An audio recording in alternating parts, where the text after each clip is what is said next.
बिस्मिल्लाहिर्रहमानिर्रहीम। आप देख रहे हैं crime watch with Aamir Mirza. दोस्तों, पाकिस्तान की तारीख का एक ऐसा दहशतगर्द जिसने 200 से जायद अफराद को कत्ल किया। गिरफ्तारी के बाद उसने क्या क्या इंकशाफात किए, अफसरान को क्या क्या धमकियां लगाईं, चैलेंज किया और उन चैलेंज को पूरा करके भी दिखाया। कोट लखपत जेल को बम से उड़ाने की धमकी दी और किस तरह से बुर्कापोश खवातीन के साथ वो फरार हुआ। फरारी के बाद इंस्पेक्टर आबद बॉक्सर ने उसकी गिरफ्तारी के लिए किस तरह से 2 माह तक रिक्शा चलाया, रेडियां लगाईं और कैसे पुलिस मुकाबले में मारा गया। उस हवाले से आपके साथ काफ़ी चीज़ें ऐसी हैं शेयर करूंगा जो माजी में कभी सामने नहीं आई। मैं बात कर रहा हूं एक दहशतगर्द अब्दुल करीम उर्फ करीमा की। ये एक ऐसा दहशतगर्द था जिसका खौफ पूरे पाकिस्तान में था। कराची, रावलपिंडी, पेशावर और लाहौर में उसने 200 से जायद अफराद को बम धमाके करके मारा था।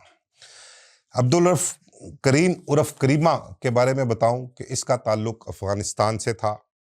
अफ़गानिस्तान में इसने तरबियत हासिल की थी और इंडियन एजेंसी रॉ वो इनको फंडिंग किया करती थी। अफ़गानिस्तान में जितनी देर ये रहता था इसकी फंडिंग वो करते थे, उन्हीं की मदद से इसने वहाँ पर तरबियत हासिल की थी और वहाँ से तरबियत हासिल करके ये पाकिस्तान आया। पाकिस्तान आकर इसने एक मजहबी जमात में शमूलियत इख्तियार की और उस मजहबी जमात में शमूलियत इख्तियार करने के बाद उस जमात के मुखालफीन को एक बड़ी तादाद, कोई 5 से 6 दर्जन अफराद कहते हैं कि इसने MQM के कराची में कत्ल किए हुए हैं।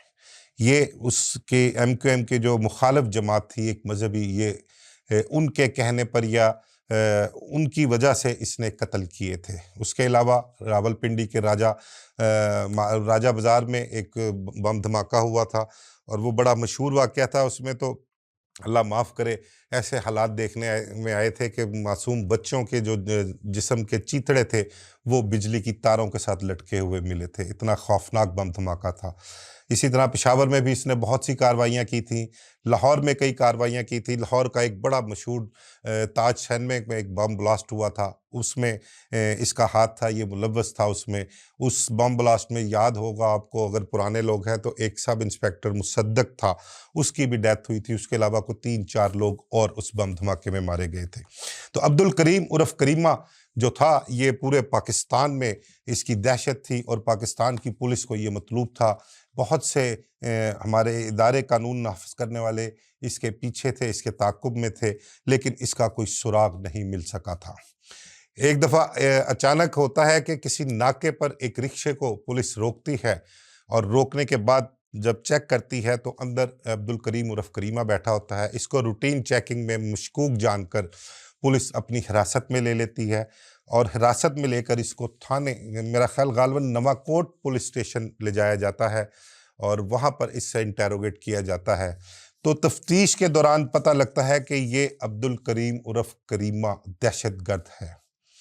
इसका ताल्लुक एक मजहबी जमात के साथ था, लेकिन बाद अज़ां इसने ताल्लुक अपना एक दहशतगर्द तंजीम जो उस दौर में हुआ करती थी उसके साथ बना लिया। और कहते हैं कि रियाज बसरा एक बहुत बड़ा दहशतगर्द हुआ है, बहुत बड़ा नाम था दहशतगर्दी में उसका, और ये उसका करीबी साथी बन चुका था। तो अब्दुल करीम उर्फ करीमा ने जो इंकशाफात किए थे अपने, जो दौरान तफ्तीश इसने बताया, उसमें कोई जो लिखी पड़ी बात थी वो 155 या 156 लोग तो इसने गिनवाए थे कि ये मैंने मारे हैं। इसके अलावा बेशुमार ऐसे भी वाक़यात थे जिसके बारे में ये नहीं बता सका, या इस कहता था कि मुझे याद नहीं है कि उसमें वाक़े में कितने लोग मरे थे, उसमें कितने लोग मरे थे। तो इसके सर तकरीबन कोई 200 से ज़ायद अफराद का कत्ल था, लेकिन 155-56 तो वो थे जो इंकशाफात इसने खुद किए थे और जो लिखे पड़े थे, जो सरकारी रिकॉर्ड का एक हिस्सा भी हैं।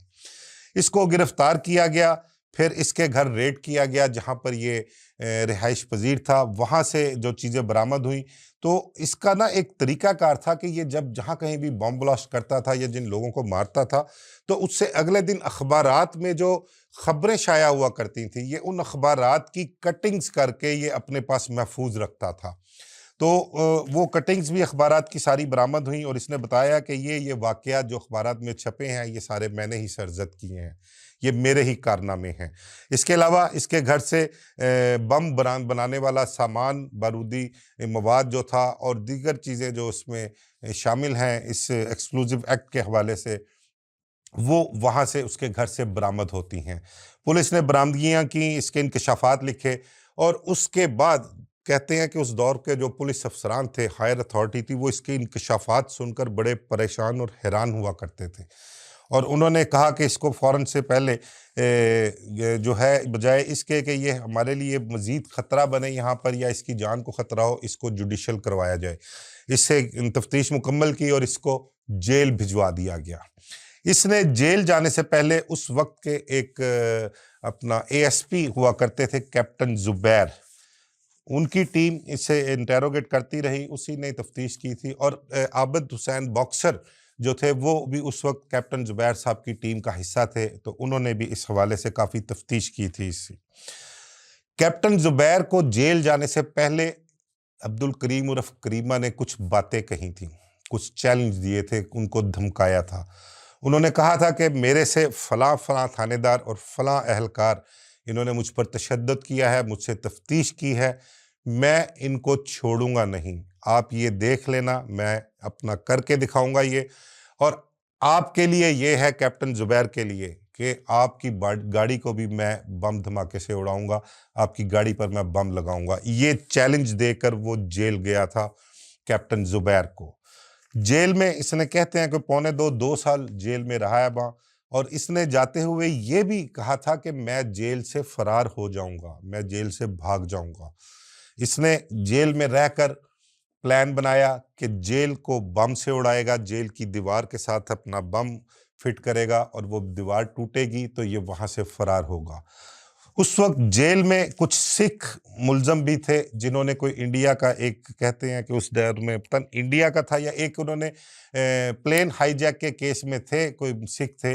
इसने उनके साथ मिलकर जेल से फरार होने की प्लानिंग भी की थी और कहते हैं, बताते हैं ज़राए कि उस वक्त इसने बम बनाने का ये मास्टर था, खुद तैयारी करता था, बम बना लिया करता था और जेल में इसने बम बनाने के लिए तकरीबन 50-60% सामान मंगवा लिया था अंदर।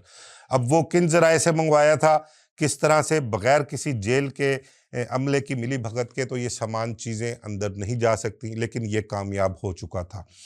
इसी दौरान कहते हैं कि इसका जो ताल्लुक था वो जिस मजहबी जमात से था उसके साथ तो इसका ताल्लुक था, लेकिन इसने उस दौर की एक बड़ी दहशतगर्द तंजीम कलअदम तंजीम थी, उसके साथ भी इसके ताल्लुकात बन गए थे बड़े अच्छे और ये उस तंजीम का एक दहशतगर्द रियाज बसरा, उसके साथ इसके इंतहाई करीबी ताल्लुकात हो चुके थे, ये उसका अच्छा साथी बन चुका था। तो उस वक्त जेल में उस कलअदम तंजीम के लोग भी अंदर बंद थे जेल में, मुख्तलिफ इल्ज़ामात के तहत इसकी उनके साथ भी यारी दोस्ती थी, उनके साथ ही इसकी मुलाकातें भी हुआ करती थीं।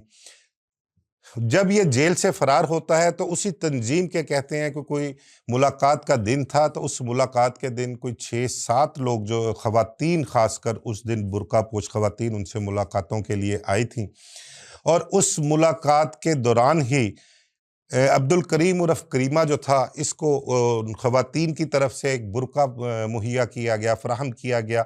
इसने वहीं पर जेल अहलकारों की नज़रों से बचकर उन ख़वातीन के झुरमट में कह लें बुर्का पहना और उन ख़वातीन के साथ ये जेल से निकलने में कामयाब हो गया।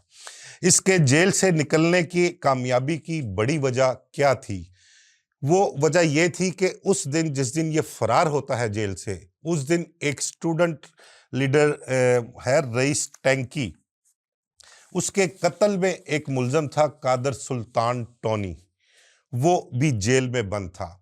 उस दिन उस टोनी की जो थी ना, टोनी के बारे में मेरा ख्याल है कि शायद वो ब्लैक ईगल से उसका ताल्लुक था और वो तालिब इल्म तलबा तंजीम थी वो, और उसके साथ ताल्लुक था। उसकी रिहाई की वजह से जेल के बाहर बहुत रश लगा हुआ था तालिब इल्मों की एक, और सुल्तान टोनी को रिहाई के मौके पर लेने के लिए आने वालों की एक बहुत बड़ी तादाद वहाँ पर मौजूद थी।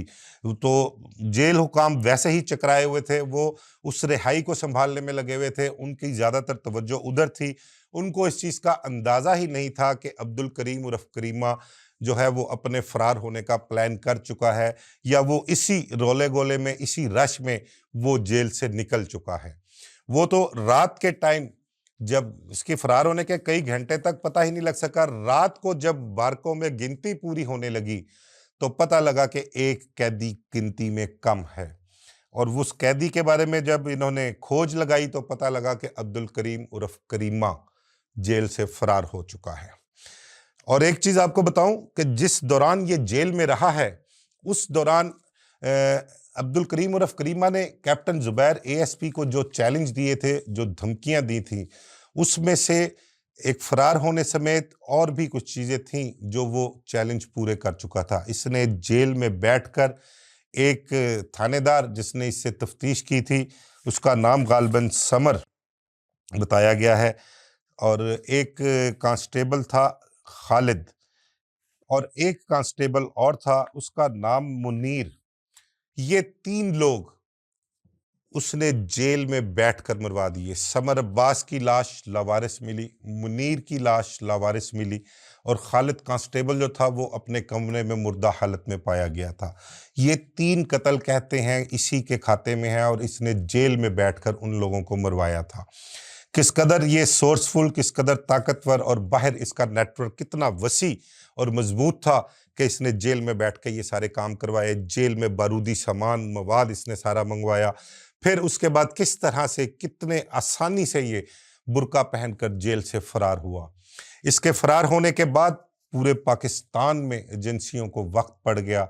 और ख़ासकर एक चीज़ आपको बताऊं कि कैप्टन जुबैर, इसने जो चैलेंज दिए थे, अभी उसमें से एक चैलेंज, एक धमकी जो थी वो बाकी थी।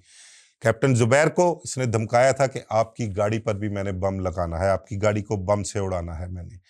उसके बाद एक लेटर कैप्टन जुबैर को धमकी आमेज मिलता है अब्दुल करीम उर्फ करीमा की तरफ से, और उसमें वो लिखता है कि मैंने आपको जो चैलेंज किए थे, आपसे जो वादा किया था, आपको जो धमकियां दी थी, वो तकरीबन सारी पूरी हो चुकी हैं, लेकिन अभी एक वादा बाकी है। वो वादा आपकी गाड़ी को बम से उड़ाना है। ये लेटर कैप्टन जुबैर को उस वक्त मौसूल हुआ, और ये लेटर मौसूल होने के बाद कैप्टन जुबैर खासे परेशान भी थे। जाहिर बात है, एक दहशतगर्द था, खुलेआम फिर रहा था, कहीं भी किसी वक्त भी वो हमला कर सकता था। उस वक्त आबद हुसैन बॉक्सर, जो कैप्टन जुबैर की टीम का हिस्सा थे, उनको ये सारे मामलात पता लगते हैं। कैप्टन जुबैर आबद हुसैन बॉक्सर को भी और अपनी दीगर जो टीम के लोग होते हैं उनसे भी ये मामला डिस्कस करते हैं। कहते हैं कि उस टाइम वो जो लेटर पढ़ा था ना आबद हुसैन बॉक्सर ने, वो लेटर पढ़ा, उसकी तहरीर को जहन में रखा, उसके अल्फाज जो थे वो किस तरह से लिखे हुए थे, कुछ नुक्ते किस तरह डले हुए थे, जेर जबर क्या थी, वो सारी चीज़ें आबद बॉक्सर ने अपने जहन में नक्श की। उसके बाद होता क्या है कि आबद हुसैन बॉक्सर अपनी दीगर टीम के साथ कोट लखपत जेल जाते हैं, और कोट लखपत जेल में रिकॉर्ड चेक करते हैं। जब ये जेल से फरार हुआ उससे कुछ पिछले 15-20 दिन और 1 महीने के दौरान किन किन लोगों की जमानतें हुई, इसका उठना बैठना किन लोगों के साथ था जेल में, इसकी मुलाकात के लिए कौन आया करता था, ये सारी चीज़ें वहाँ से चेक की, रिकॉर्ड हासिल किया। और रिकॉर्ड हासिल करने के बाद उन लोगों को बाहर जो जमानतों पर आए थे उनको चेक करना शुरू कर दिया। अब आबद हुसैन बॉक्सर ने जब इन लोगों को चेक किया तो इस दौरान वो एक ऐसे शख्स के घर गए जहां पर बैठकर वो उसके साथ बातचीत कर रहे थे, और बातचीत के दौरान ही जब खाने पीने की बात हुई तो आबद हुसैन बॉक्सर के बकौल के उन्होंने कहा कि मुझे उस शख्स के साथ बैठकर कुछ वक्त गुजारना था, उससे कुछ गुफ्तगू करनी थी। इसलिए जब उसने खाने पीने का पूछा तो मैंने उससे चाय के लिए कहा कि चाय बनवा लें। तो वो चाय बनवाने के लिए जब उठकर बाहर जाता है कहने के लिए चाय का, तो इस दौरान उसी कमरे में एक टेबल रखी होती है, उस टेबल के नीचे एक पेपर पड़ा होता है। वो जब उस पेपर को उठाते हैं, देखते हैं, चेक करते हैं तो वो एक खत होता है, और उसमें तहरीर उसी हैंड राइटिंग में होती है जो खत कैप्टन जुबैर को मौसूल हुआ था धमकी आमेज खत।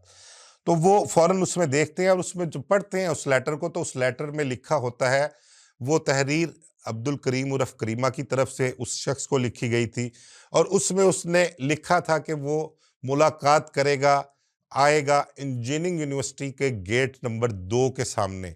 उसमें कोई वक़्त या तारीख तहरीर नहीं थी, लेकिन ये था कि उसने वहाँ पर इंजीनियरिंग यूनिवर्सिटी जो है हमारी यूईटी, वहाँ पर उसने आना है। कोई टाइम तय नहीं है, वक़्त नहीं लिखा था।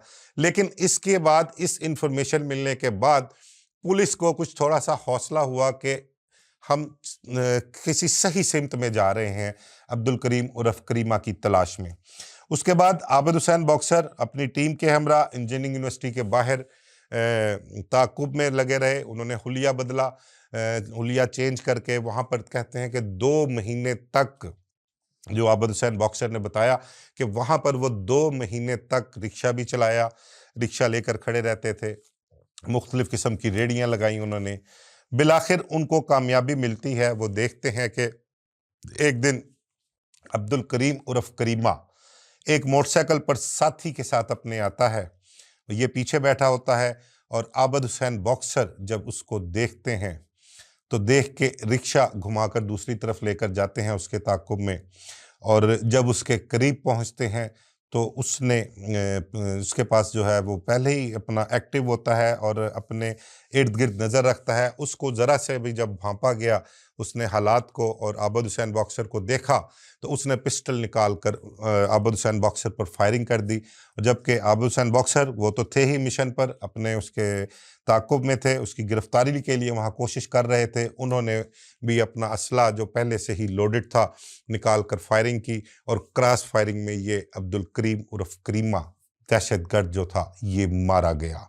अब्दुल करीम उर्फ करीमा के मारे जाने के बाद कहते हैं कि शहर में इसकी जो खबर है वो जंगल की आग की तरह फैल गई। ये इसका हुलिया इसने चेंज किया हुआ था, क्लीन शेव की हुई थी, पैंट शर्ट पहनी हुई थी। मौके पर लोग आए, अफसरान आए, सब ने तस्दीक की और जब सबको तसल्ली हो गई कि वाकई ये अब्दुल करीम उर्फ करीमा जो ख़तरनाक दहशतगर्द है, जिसके सर 200 से ज़ायद अफराद का कत्ल है, ये वही है और ये पुलिस मुकाबले में मारा जा चुका, अपने अंजाम को पहुंचा, तो उन्होंने सुख का सांस लिया। इसकी मरने के बाद आपको बताऊं मज़ीद कि आबिद हुसैन बॉक्सर जिन्होंने इसका पुलिस मुकाबला किया था और इसको मारा उन्होंने, उनका नाम कहते हैं कि जो दहशतगर्द तंजीम थी उनकी हिट लिस्ट पर आ गया था। उन्होंने उसका नाम हिट लिस्ट पर रखा और कई दफ़ा ताक़ुब भी किया, कोशिश भी की, लेकिन जिसे अल्लाह रखे उसे कौन चखे। अल्लाह ताला ने उसकी ज़िंदगी आबिद हुसैन बॉक्सर की बढ़ाई हुई थी, उसको अपनी अमान में रखा और आज तक वो हमारे दरमियान मौजूद हैं। इसके बारे में आपको करीम उर्फ करीमा के बारे में मज़ीद बताऊं कि जब ये फ़रार हुआ था ना जेल से, तो पाकिस्तान में एक रौला पड़ गया था, एक खौफ आ गया था कि अब ये पता नहीं क्या तबाही मचाएगा। चारों सूबों ने इस दहशतगर्द पर अलग-अलग इनाम रखे थे और उस दौर में कहते हैं कि कुछ 40 से 50 लाख रुपया इसकी हेड मनी मुकर्रर की गई थी। 10 लाख रुपया तो सिर्फ हमारे सूबा पंजाब की हुकूमत की तरफ से इसके सर का इनाम रखा गया था। बाकी सूबों ने भी इसके सर हेड मनी रखी थी और तकरीबन 40-50 लाख रुपया उस दौर में हेड मनी इसकी बनती थी जो मुकर्रर कर रखी थी। तो ये था अब्दुल करीम उर्फ करीमा, दहशतगर्द 200 से ज़ायद अफराद का कातिल जो अपने मंतकी अंजाम को पहुंचा। मुझे इजाज़त दीजिए, अल्लाह हाफिज़।